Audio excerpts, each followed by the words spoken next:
Hey everybody, this is Abnul Tevatia and I welcome you on our new channel Discovery of Physics. आज हम start करते हैं एक new chapter ray optics, जिसके अंदर हम बात करते हैं इंटरफेरेंस ऑफ लाइट की। किसकी? इंटरफेरेंस ऑफ लाइट की। क्या होता है इंटरफेरेंस ऑफ लाइट?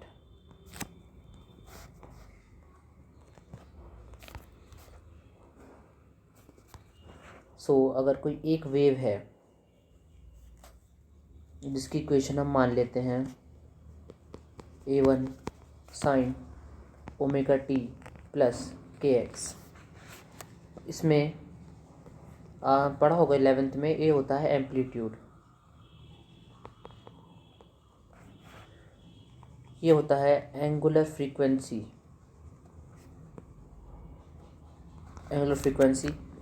टी होता है टाइम और के होता है डिस्प्लेसमेंट ऑफ वेव।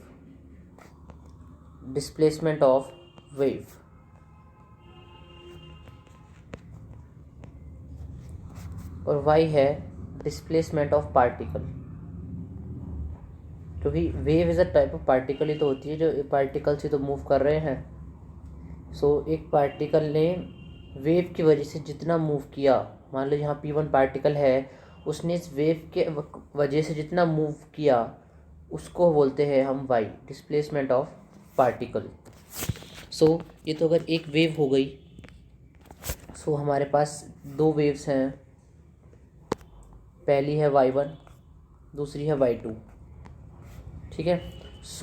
जब ये दोनों वेव्स एक साथ एक दूसरे के ऊपर इफेक्ट डालेंगी, मान लीजिए P पॉइंट है यहाँ पे y1 इस पार्टिकल पे इफेक्ट डाल रही है, ये बोलती है कि 5 सेंटीमीटर ऊपर जाओ, ये ऊपर जाएगा, 2 सेंटीमीटर नीचे आओ, ये नीचे जाएगा। तो ये जो पार्टिकल है ये इस वेव के अलोंग वर्क करेगा। लेकिन अगर साथ ही में यहाँ पे जो y2 है वो भी आ जाए और बोले पार्टिकल से कि नहीं तुम मेरे अकॉर्डिंग काम करो, y2 तुम 6 सेंटीमीटर ऊपर जाओ, 2 सेंटीमीटर नीचे आओ। अब पार्टिकल क्या करेगा? अब पार्टिकल इसके अकॉर्डिंग जाएगा या फिर इसके अकॉर्डिंग जाएगा? इस चीज़ को देखने के लिए यहाँ पे एक नया कॉन्सेप्ट आया, इसे बोलते हैं सुपरपोजिशन ऑफ वेव्स। क्या आया? Superposition of waves. उसमें क्या बोलते हैं कि दोनों वेव्स एक साथ मिलकर काम करेंगे। जब लड़ाई होती है तो सिंपल सी बात है, एक साथ संधि की जाती है, ट्रीट की जाती है। यहाँ पे कोई P पार्टिकल है तो ये वेव उसको 5 सेंटीमीटर ऊपर लेके जाएगी, ये बोलेगी 5 सेंटीमीटर नीचे आओ। तो पार्टिकल की नेट डिस्प्लेसमेंट क्या हुई? 0। 5 ऊपर गया, 5 नीचे आया, तो नेट डिस्प्लेसमेंट पार्टिकल की क्या हुई? 0। इसे ही कहा जाता है सुपरपोजिशन ऑफ वेव्स। अब इसको हम इक्वेशनली समझते हैं कि इस सुपरपोजिशन ऑफ वेव्स की वजह से जो इंटरफेरेंस पैदा होता है, तभी इंटरफेरेंस पैदा होता है। और वो कैसा होता है? मान लीजिए एक ये सोर्स है लाइट का, एक ये सोर्स है लाइट का, एक ये सोर्स है लाइट का। लाइट का सोर्स है मतलब वेव प्रोड्यूस करेगा, ओके। इसने लाइट प्रोड्यूस करी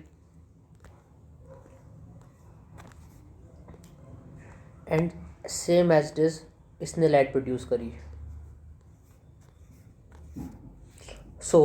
जहाँ पे इनका इम्पोजिशन हुआ है, यहाँ पे, यहाँ पे, यहाँ पे, यहाँ पे, यहाँ पे, यहाँ पे, यहाँ पे, तो यहाँ पे इनकी मैक्सिमम इंटेंसिटी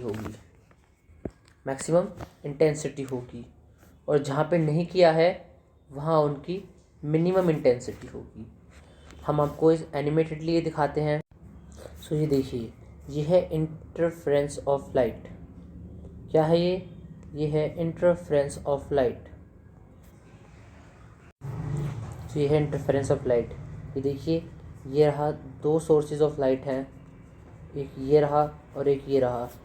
ये ऐसे ही जा रहे हैं। ये दो तरह से प्रोड्यूस करते हैं, एक मैक्सिमम इंटेंसिटी और एक मिनिमम इंटेंसिटी। पिक्चर में आपको ज़्यादा क्लियर होगा। ये देखिए लाइट रिसोर्सेज हैं, ये जहाँ पे इंटरसेक्ट करते हैं, जहाँ पे इन्होंने इंटरसेक्ट किया वो होती है मैक्सिमम, और जहाँ नहीं करते वहाँ होती है मिनिमम। सो जहाँ मैक्सिमम होती है वो शेड प्रोड्यूस करते हैं, बाकी जगह ब्लैंक रहती है, shade produce blank, shade produce blank. So यही है interference of light. I hope आपको समझ में आया होगा।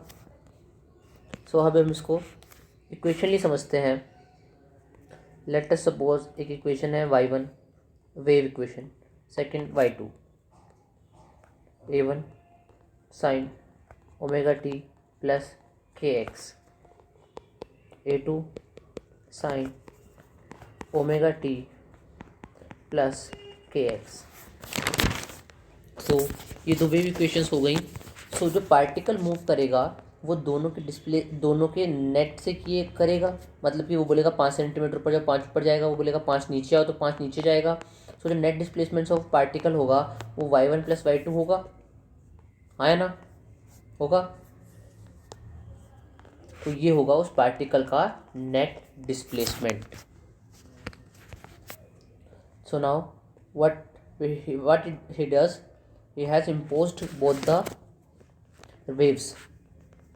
So the net displacement of the particle is y. Then a1 sin omega t plus kx plus a2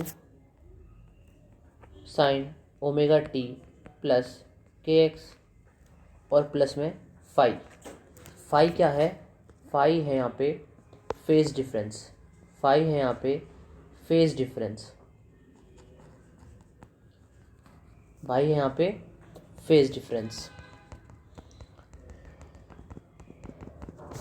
सो हम ऐसे मान सकते हैं यहाँ पे omega T plus K X plus phi, इसको ए मान लेते हैं, इसको बी मान लेते हैं।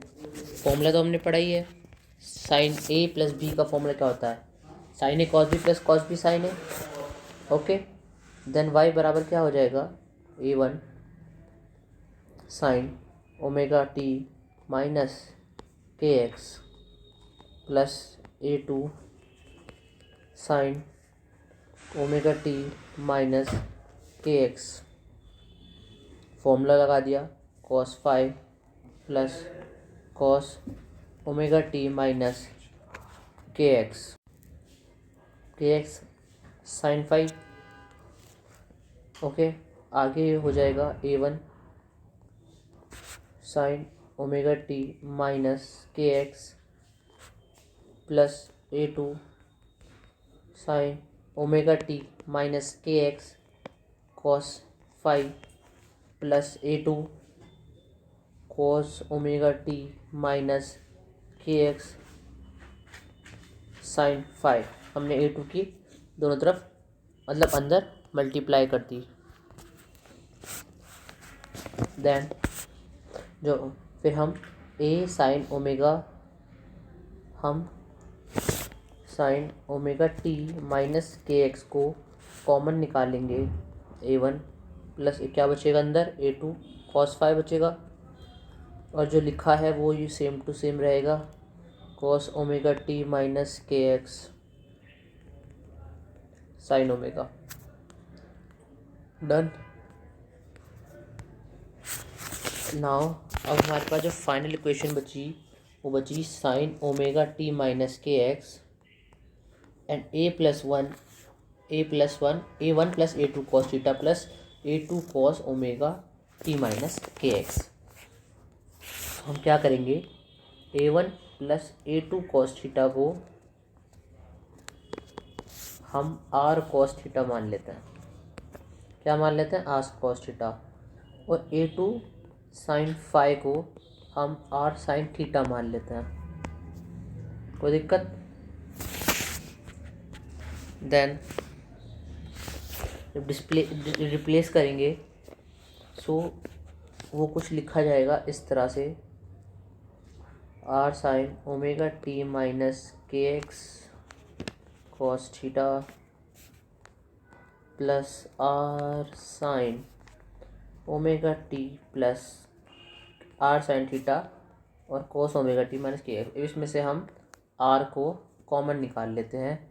सो आर कॉमन बचेगा तो क्या बचेगा, sign omega T minus K x cos theta plus sine theta cos omega T minus K x.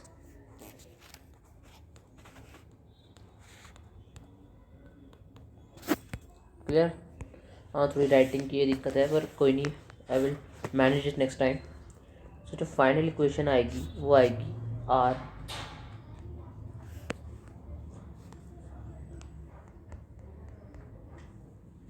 y equals to R sine omega T minus K X plus theta. So this is the equation which we get after the superposition of the both the waves. So particle will work according to this waves. R is resultant magnitude. Omega is a frequency, angular frequency. T is time, x is displacement, and phi is phase difference. So I hope आपको ये समझ में आया होगा. थोड़ा बहुत writing का issue है. I will fix it next time. Thank you.